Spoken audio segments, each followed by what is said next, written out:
Hey, this is Malika of Evanston Live TV, and I have with me today Alderperson Jonathan Nieuwsma of the 4th Ward. Welcome back, Jonathan. Thanks, Malika. So happy to be here and looking forward to doing this in person sometime soon. Yes. Yeah, I think we're all getting a little bit Zoom weary. So one of these days in person. Well, I think we've become experts with Zoom. I wonder how much Yeah. money Zoom has made. How do they make money? Like, well, I'm not paying for this. Well, I do pay monthly for Okay. Zoom. Yeah, you get more All right. features. Well, they're making money on you. They're making money on Better you than me. Yeah. Yes, hopefully we can get back to in person. That would be wonderful. Absolutely Yes. wonderful. But Jonathan, so wow. Well, one, congratulations on the win. I think I already told you that the day you were sworn in. Yes, you did. Thank you. And yeah, we're right down to business, aren't we? We're in the middle of it. Oh yes. Alderperson Devon Reed jumped right into it. Did you all see that coming? He jumped right. I mean, fire. He hit the ground running. He sure did. He sure did. Yeah, I really appreciate his enthusiasm and his passion, and putting these issues on the table, and forcing the community to address them. So yeah, it's going to be looking forward to working with him and the rest of my new colleagues. Oh yes. Oh yes. So I get the voice of the people. So Mm-hmm. voice of the people that night, it was very exciting because one, we have a new council, so everyone's Mm-hmm. excited about that. The new blood on the council, um, and then Alderperson Reed jumped right into some issues that you know really needed to be dealt with immediately because beach tokens, the beach is now open, the holiday. Right. Um, and that has been a topic of discussion for years now is why can't we access our own lake for free? I mean, you can go to Kenilworth, you can go to Wilmette, you can go to Chicago, you can go any. I lived in LA for 10 years. The ocean is free, right? I hear what you're saying. Mm. I grew up going to my grandparents' house in Michigan, and so I would go to the beach for free, and on the Michigan side of Lake Michigan, and grew up playing with my cousins there, building sandcastles and playing in the waves. Just as little kids, we never paid to go to the beach. Like maybe you had to pay for parking if you wanted to park in the park, but you could always park outside the park, and you just walk in, and that was totally free and legal. Um, so then later in my life, when I lived in Chicago, we'd go to the beach for free there. Never had to pay. Chris and I, my wife, got married on the beach. Like the wedding cost a fortune, but the beach was free. And so we moved to Evanston 13 years ago, and it was February, March when we moved to town. So beaches weren't first thing on our mind. But as soon as it warmed up, it was a nice day. Kind of a day like today, we walked down to the beach to check it out, and I was dumbfounded that we couldn't get in because we didn't have a what? A beach token or a daily pass, and that costs how much? Like that's crazy. Like I didn't understand that at all and objected, on principle. Like we shouldn't have to pay to go to the beach, and for years didn't go to the beach. There was one summer a few years back after our kids were born, we broke down and bought beach tokens and ended up using them like twice all summer long. So it really wasn't worth it. So I've said, all along that beach access should be free in Evanston. And then you learn about the racist origins of the beach token policy, and it made me realize, hey, maybe it's time to do more than just silently protest and do something about it. So beach tokens were and free access to the beaches is one thing I had mentioned during my campaign for city council, and not the only thing that was on my agenda, but one of several things. And so I was happy when Council Member Reed brought that up and put the issue on the table. And the timing was critical because at that point, beach tokens had already been on sale for several weeks, and like over a third of the normal annual beach tokens had already been sold. And so, in talking to some of my city council colleagues between our swearing-in meeting when Councilmember Reed put this on the agenda, and the meeting 2 weeks later when when this was on the agenda to be discussed, I heard some concerns about the impact on the budget and the revenue for the Parks Department. And I have to admit those concerns were legitimate. If you eliminated the revenue from beach tokens and beach passes, that's a pretty significant impact on the Parks and Recreation budget. And while it's true, it doesn't cost as much to run the beach as it does, as they bring in by selling beach access. That revenue is used for other things, other programs, within the Parks Department and within the city. Hard to say exactly what, because it's all one big bucket of money, right? So I heard those concerns. I shared those concerns, and based on my conversations with my colleagues prior to that meeting, I did not think that Councilmember Reed's proposal was going to pass, even with my vote, which is why I had this compromise proposal, ready to go as a means of at least taking a step in the right direction and confirming a commitment long-term to make beach access free going forward. And so that's how it kind of all played out. My initial proposal was to build on our current program, which offers free access, or I should say offered, past tense, free access to Evanston residents to Clark Street Beach only in July and August. So that was 9 days of summer. My idea was to expand on that to all beaches. 4 of them are open now, and not just July and August, but all summer. And so I think that made it 9 beach days per summer up to 180 beach days. I'm sorry, 120 beach days per summer. And then through some parliamentary action, thanks to Councilmember Reed and Councilmember Kelly, we ended up adding 2 weekend days rather than 1 weekend day. And so now we're at 180 beach days, free beach days per summer. And I think if we went 7 days a week all summer long, we would be at about 400 beach days a summer.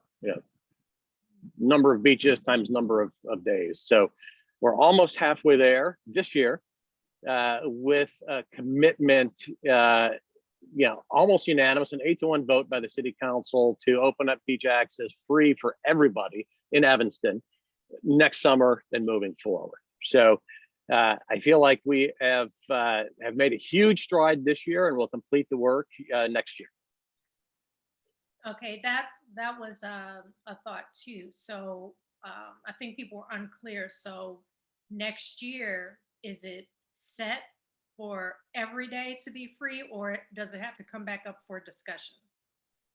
So next year, the commitment we as a city council made on May 24th was to make beach access free this year.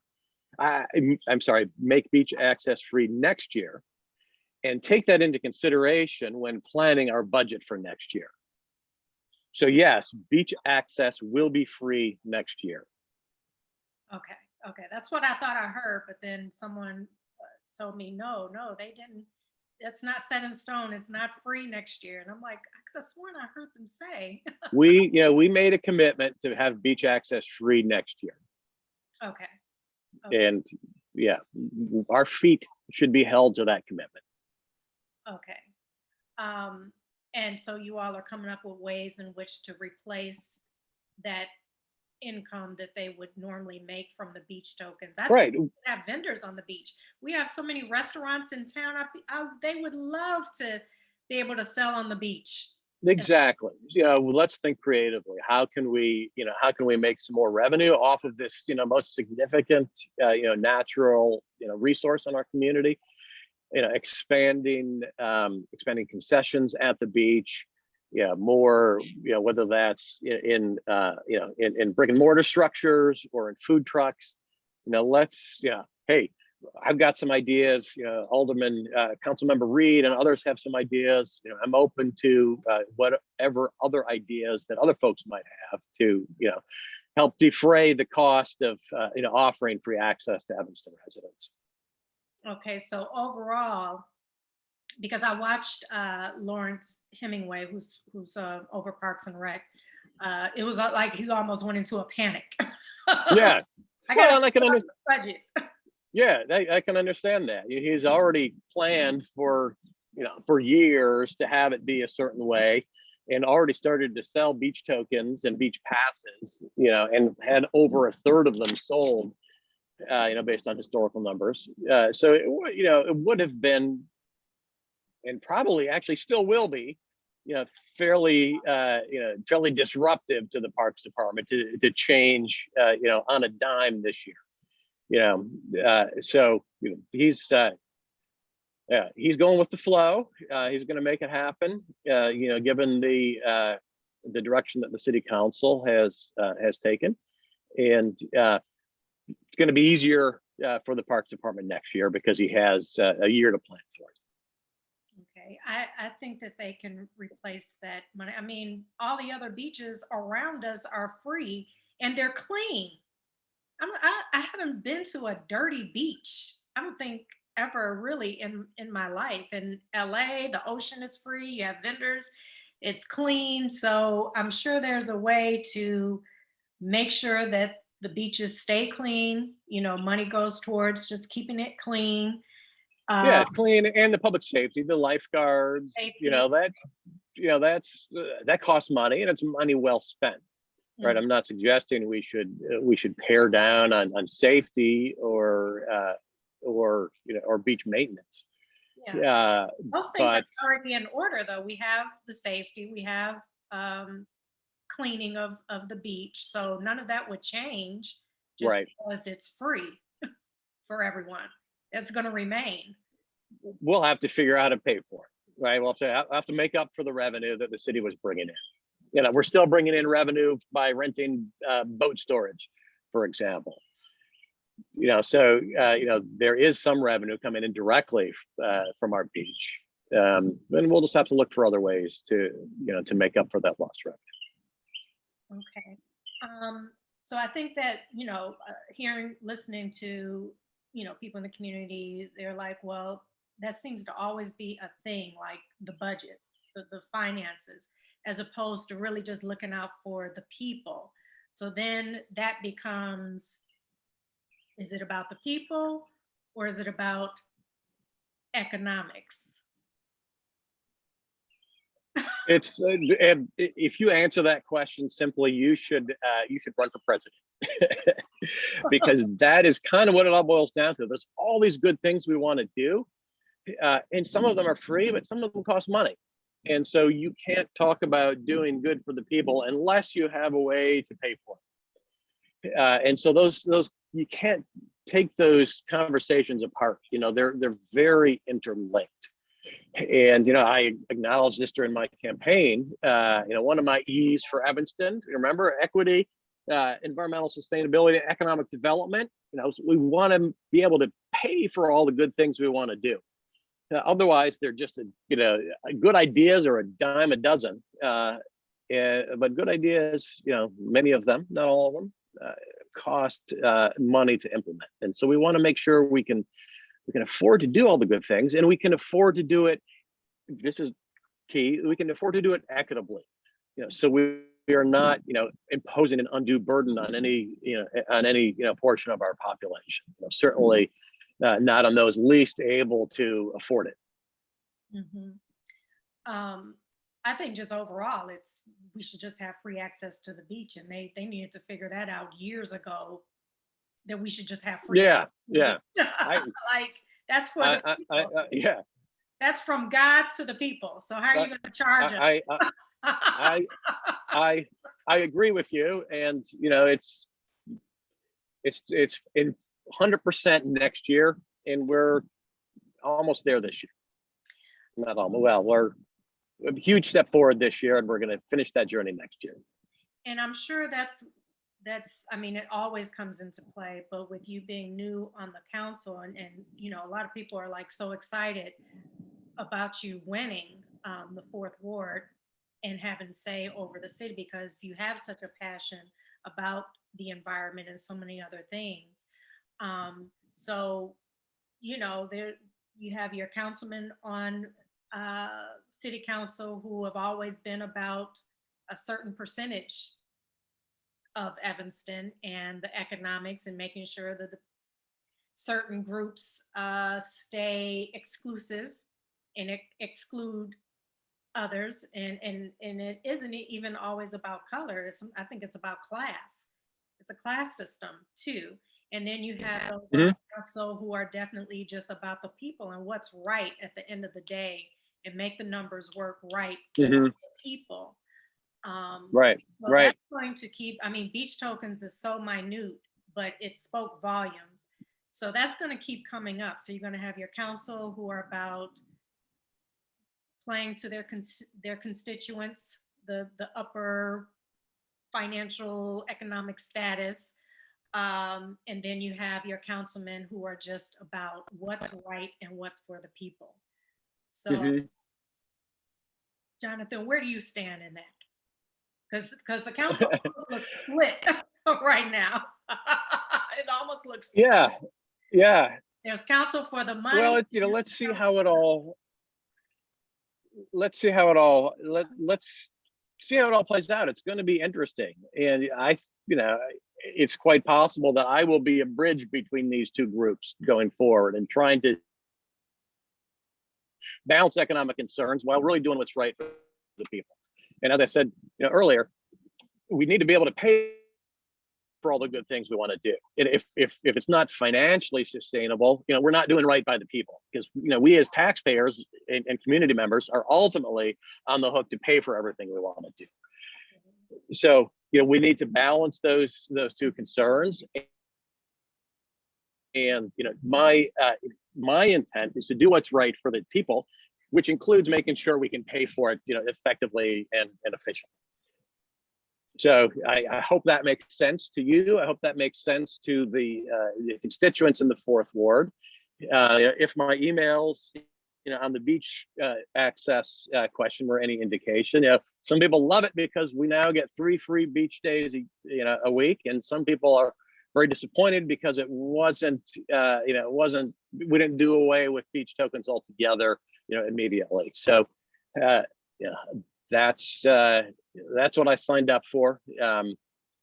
Everyone is certainly entitled to express their opinion, and I want to hear that and do the best I can to represent the people of the fourth ward, the people of Evanston. Well, last year a discussion had came up where, like we love Tom Suffredin for going against raising taxes, especially during the pandemic. And we're still in the pandemic. So we know that that's more than likely going to be the go-to. Well, let's raise taxes. If they want to go to the lake, a gift from God, go to the lake for free, then let's raise the taxes. So we know that conversation is coming for next year. How do we get rid of that mentality? Why do we always have to come down? I love that Tom Suffredin has said, no, we need to be more creative.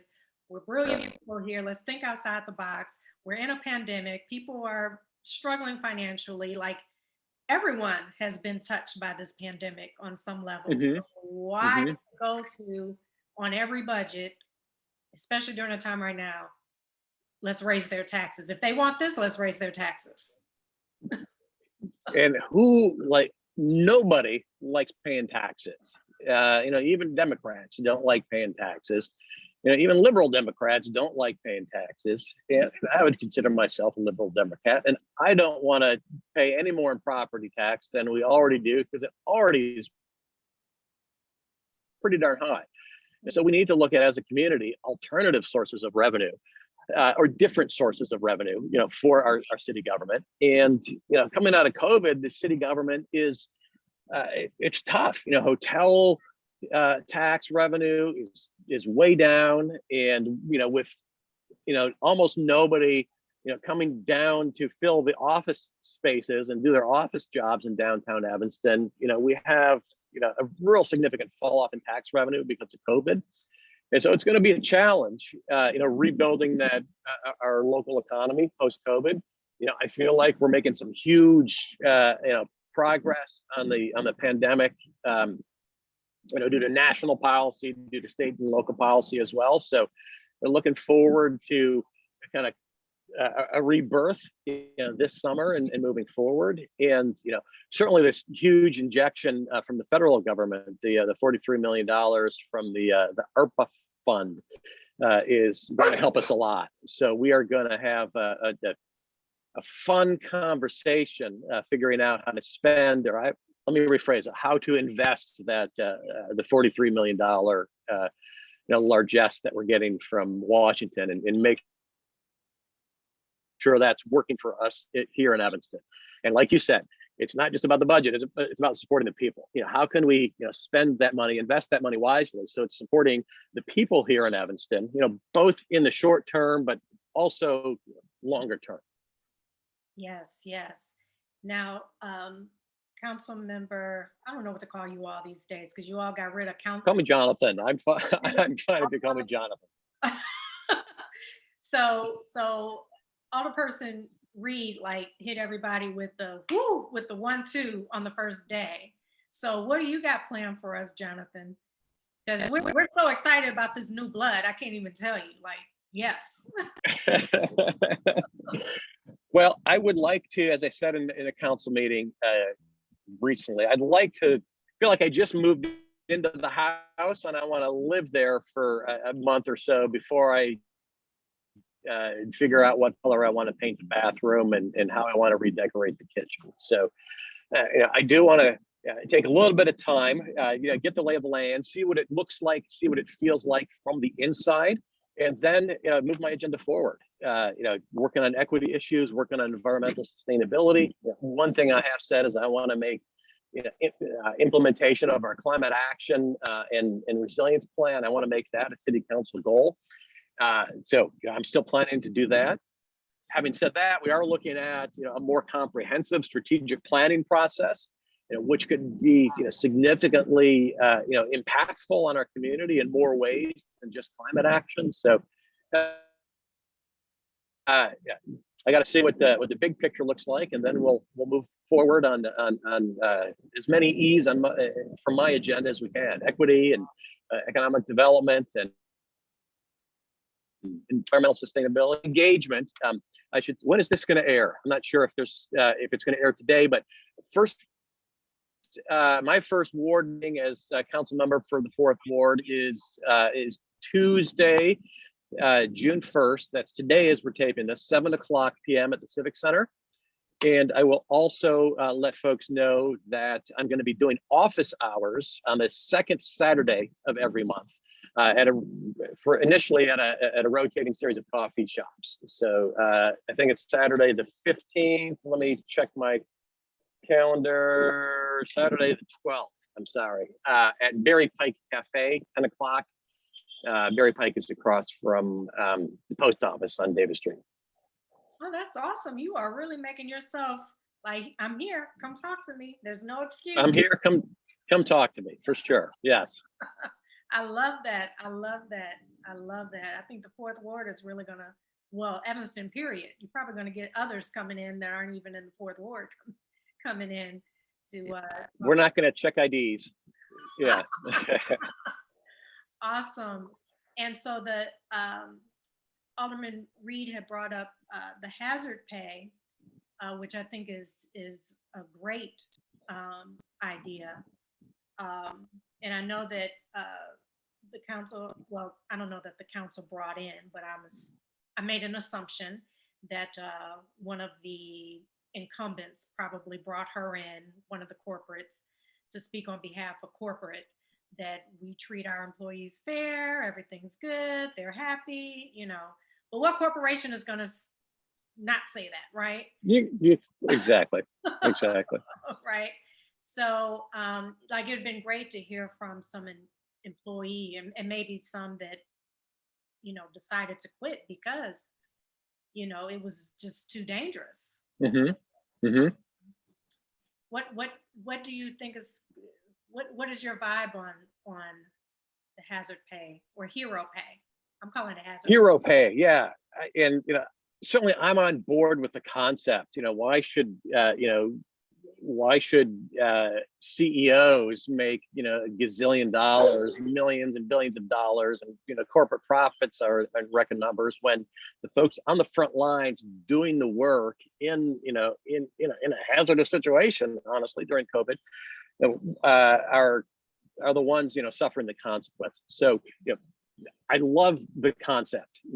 As with anything, I want to see a fully fleshed out thought process, and make an analytical decision based on the numbers. How many employees are we talking about here? What are the actual companies we're talking about, and are they doing things already that would preclude them from the law or the ordinance as drafted? And so just basically doing due diligence on the concept before moving forward, or as we move forward, I should say, during the deliberation process. And I think that's where we're at now, with myself and a number of other folks on the council are absolutely willing to consider the idea, but need to take a dive into the numbers, into the names, into the fully fleshed out picture before we can make a decision moving forward. Another thing to consider is that we should take care of our own at the same time we're asking other folks to take care of their employees. And so bringing city employees at least up to par. We had asked city employees to take, and we didn't ask, the kind of offer you can't refuse. City employees were obligated to take unpaid furlough days during COVID, to help make up for that budget, that revenue shortfall. So, we have city employees that we need to think about as well. And I'm also concerned about employees of smaller businesses that would be excluded from this ordinance, or not included in this ordinance, that are also on the front line, and they wouldn't be covered either. So. Yeah, got to take a look at the big picture and do the homework, and then make the best decision based on as much information as we have at the time.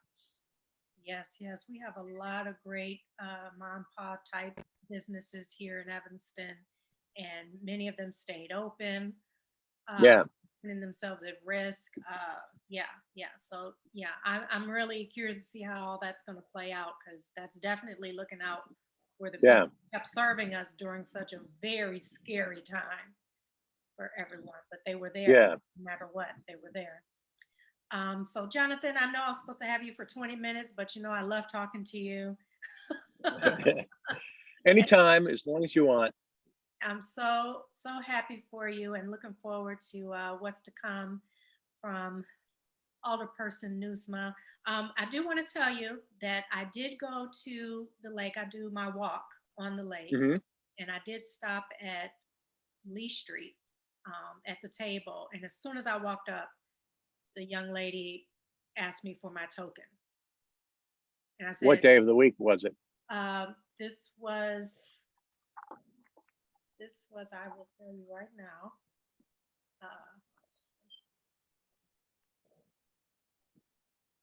This was Sunday. Okay. This was Sunday. And she asked me for, I hadn't even all the way walked up yet. And she asked me for my token. I said, "Oh, I thought it was free." And, she stumbled and was like, "Well, you're not a resident of Evanston." So she made an assumption that I wasn't from Evanston. So I thought I would bring that up. But then afterwards, after I questioned her, like, she picked the wrong one. After Yeah. I questioned her, and then Yeah. she, oh no, it's free. You can go in, you know. I was like, okay. Yeah. But like Yeah. I mean, the script should be, well, if it's just free for Evanston, the only question should be, are you a resident of Evanston? are you a resident of Evanston? Exactly. So yeah, obviously there's some training to do, and with a temporary, summer workforce, got to stay on top of it and make sure everybody knows what the new policy is. What the new policy is. Yes, yes. But thank you so much, Jonathan. And again, I'm looking forward to hearing and seeing we're excited. That's all I'm going to say. We are excited, excited about Me what's. too. Well, maybe I'll see you at the beach. Yes, yes, you will. You will. I'm getting my beach body together. That's why I've been walking miles. I'm ready to lay out on the sand and feel fabulous in beautiful Evanston. We live in a beautiful city. I love it. Thank you, Jonathan. We sure do. Yes, and please let everyone know. All right. Thanks, Malika. Let everyone know about your meetings again. Yep. Oh, ward meeting this evening, Tuesday, June 1st, 7:00 p.m. at the Robert Crown Center. We're going to be outside the courtyard by the library. So wear a mask, but just to be safe, we're going to be outside. And then, what did I say? Saturday, the 12th, office hours at Berry Pike Cafe on Davis Street across from the post office. I will be there from 10 a.m. to noon. Just come by, drop in, and we'll chat. Nothing fancy. All right. Okay. Thank you, Alderperson Nieuwsma. And the doors always Thanks, Malika. you at Evanston Live TV. Thank you. Sounds good. All right. Bye-bye. Bye-bye.